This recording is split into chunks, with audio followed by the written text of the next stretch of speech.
안녕하세요. 한의사 윤소영입니다. 오늘은 너무나도 유명한 소설이자 영화인 은교에 대해서 소개해 드리려고 합니다. 아마 잘 모르시는 분들도 너희의 젊음이 너희의 노력으로 얻은 상이 아니듯 나의 늙음도 내 잘못으로 받은 벌이 아니다 란 이 대사는 한 번쯤 다 들어보셨으리라고 생각이 됩니다.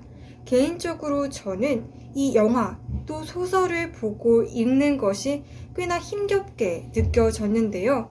싱그러운 17살 소녀의 미소가 70세 노인의 주름진 얼굴과 겹쳐지며 뭔가 못 볼 것을 보는 듯 심하게는 아동 성범죄에 암묵적으로 가담하는 느낌이 들어서였습니다. 하지만 끝까지 보고 나면 결코 외설이 아니라는 걸 생각할 거리가 많은 꽤 좋은 소설이자 영화라는 걸 느끼실 수 있으리라고 생각이 됩니다. 그럼 지금부터 영화 소개 시작하도록 하겠습니다. 이 소설을 읽고 독자들이 불쾌해하는 이유는 아마 늙은 남성이 젊은 처녀를 욕망의 대상으로 삼았기 때문일 것입니다. 하지만 과연 늙는다는 것이 주체의 자격을 상실케 하는 것일까요? 이적효 시인은 너희의 젊음이 너희의 노력에 의해 얻은 것이 아닌 것처럼 노인의 주름도 노인의 과오에 의해 얻은 것이 아니다라면서 반발하죠. 욕망이란 자신에게 부재한 것을 추구하는 것입니다. 남에게는 있지만 자신은 갖지 못한 것, 한때 가졌지만 잃어버린 것, 자신이 한 번도 가져보지 못한 것과 같은 것이죠. 시인 이적효에게 있어 그건 젊음이나 순수, 영원성, 또 완전한 아름다움 같은 것이었습니다. 은교에 대한 시인의 갈망은 17살 처녀에 대한 부적절한 욕망이 아니라 시인이 추구하는 순수와 영원, 또 절대적인 미를 상징하는 기호였던 것입니다. 그렇기에 우리는 소설 속에서 이적효 시인이 억지로 은교를 소유하려고 하지 않으며 은교를 범한 서지우를 징벌하는 모습을 발견할 수가 있는 것입니다. 갈망의 대상 은교는 단순히 소유 대상이 아니라 갈망하는 주체인 노인의 거울과 같은 존재였던 것이죠. 이적효 시인이 스스로를 들여다보게 하는 거울이었던 것입니다. 작가는 노인이 욕망하는 것은 변치 않은 젊은 빛, 즉 불멸이라고 이야기하며 인간이 이런 불가능한 꿈을 추구한다면 누구에게나 그만의 은교가 있다라고 이야기합니다. 즉 은교는 갈망의 소설이라는 것이죠. 작품에서 이적효는 은교를 읽고 제자 서지우를 읽고 또 늙어 소멸해가는 스스로를 다시 읽으며 반대로 서지우는 스승 이적효와 은교를 읽고 은교는 이적효와 서지우를 읽으며 마지막으로는 오변호사가 이 세 사람을 읽듯이 결국 소설은 사람 읽기입니다. 이어서 지라르의 욕망의 삼각형 구조를 통해 주인공들을 분석해 보도록 하겠습니다. 이어서 지라르의 삼각형 욕망 구조를 은교에 대입해 보면 욕망의 삼각형 두 개가 겹쳐지는 구조를 띠고 있음을 알 수 있습니다. 우선 첫 번째 삼각형엔 주체가 이적효 시인인데요. 그 대상은 은교가 아닌 이상적인 시인 또는 시인이 추구하는 영원성입니다. 영원과 순수로 가게 해주는 중개자 역할을 바로 은교가 맡고 있죠. 두 번째 삼각형에서의 주체는 제자 서지우입니다. 그 대상은 서지우가 되고 싶어하는 성공한 작가이죠. 중개자는 그의 스승인 이적효 시인이 될 것입니다. 소설 속에선 주체인 제자 서지우와 중개자인 스승 이적효 시인이 은교를 사이에 두고 경쟁하는데요. 이것이 바로 지라르가 이야기한 이중간접화입니다. 더 구체적으로 말씀드리면 이중간접화란 주체와 중개자 사이에 경쟁 관계가 있는 경우를 내면적 간접화라고 하고요. 없는 경우를 외면적 간접화라고 하게 됩니다. 현대 자본주의 사회에서는 필요에 따라, 즉 사용 가치에 따라 어떤 욕망을 갖게 되는 것이 아니라 다른 사람과의 경쟁 관계, 즉 교환 가치에 따라 욕망을 가질 수밖에 없는 사회 구조가 성립합니다. 은교에 대한 서지우의 욕망이 발생하고 또 커지는 과정에는 스승 이적효의 은교에 대한 관심이 작용하고 있는 것입니다. 스승이 욕망하는 존재이기에 서지우의 욕망이 더 거세지는 것이죠. 처음에 서지우는 이적유를 닮으려 하고 이적유의 대리자로서 자신의 정체성을 확보하려 합니다. 원래 자신이 선망하고 질투하고 또 증오하는 대상에 인간은 오히려 더 집착할 수 있는 법이죠. 그럼에도 제자인 서지우가 스승을 배반하는 이유는 스승이야말로 가장 가까이에서 자신에게 욕망의 대상을 가르쳐주고 그것을 정작 빼앗아 가버린 중개자이기 때문이죠. 타인을 모방하고자 하는 욕망은 타인이 되고자 하는 욕망이며 그 위력은 대상과 중개자의 거리가 가까울수록 강한 법입니다. 중개자가 주체에 가까이 접근할수록 욕망은 더욱 강렬해지고 마침내 중개자와 주체를 구분할 수 없는 지경에 이르면 스스로를 파멸시키게 되는 것이죠.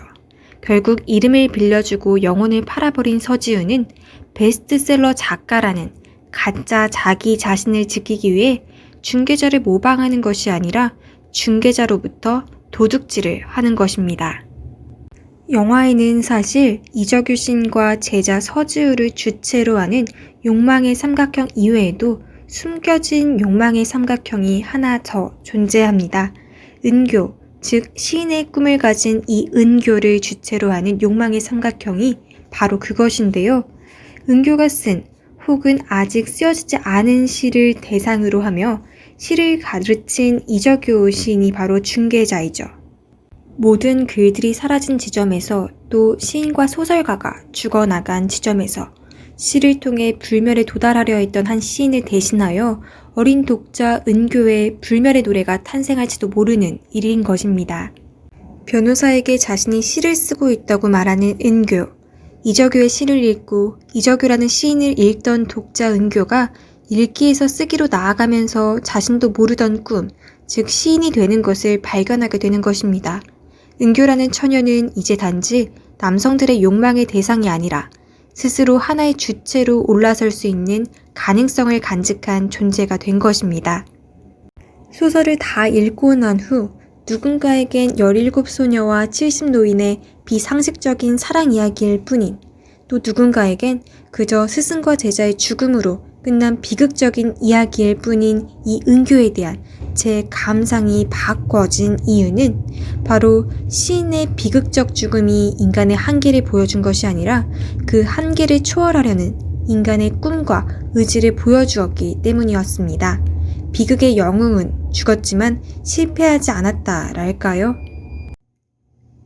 감정은 나이를 초월합니다. 소설의 한 부분을 인용하자면 사랑은 사회적 그릇이나 시간의 눈금 안에 갇히지 않는다. 그것은 본래 미친 감정이다 라는 것이죠. 이렇듯 나이를 초월하여 70대의 이적유 노인은 17살의 여고생 은교에게 사랑을 느낍니다. 자신이 가지지 못한 젊음이 은교에게는 있기 때문일 수도, 은교가 어릴 적 자신의 추억 속에 있는 그녀와 겹치는 부분이 많아서일지도 모르죠.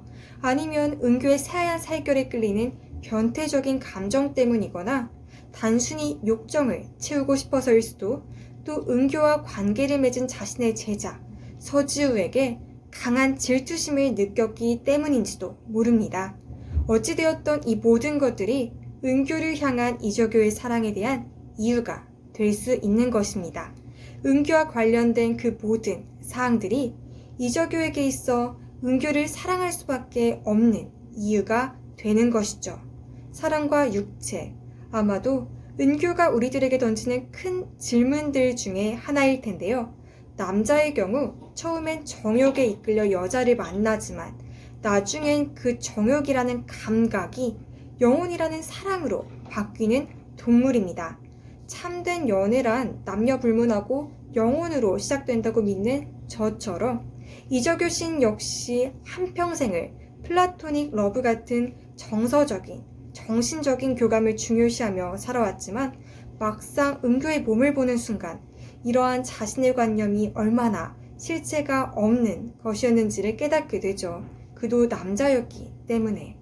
처음엔 욕정으로 시작했지만 시인 이적유는 은교에 대한 그의 감정이 한없이 빼앗아 내 것으로 소유하고 싶은 그런 욕망이 아니라 오히려 내 것을 해체해 주고 싶은 욕망, 즉 사랑임을, 꼭 육체가 아니더라도 사랑할 수 있는 플라토닉 러브였음을 깨닫습니다. 위에서 언급했듯 감각에서 영혼으로 넘어갔던 것이죠. 그리하여 이적효는 진짜를 느끼게 되었던 것입니다. 젊은 시절 마음대로 조절할 수 있는 것이라 여겼던 이 사랑이란 감정에 대한 자신의 오만함을, 또 진짜 열정이라는 게 사실은 무엇인지도 모르면서 다 알고 있는 양 부렸던 온갖 허위와 가식, 그리고 이런 그의 모습의 어리석음을 말이죠. 그는 은교라는 17살 여고생을 통해 온전히 깨닫게 되었던 것입니다. 너를 만나고 비로소 나를 알았다 라는 이 말로 이적효 시인에 대한, 또 은교에 대한 우리들의 편견 어린 시선이 깨질 수 있기를 바랍니다. 지금까지 영화 소개 들어주셔서 감사합니다.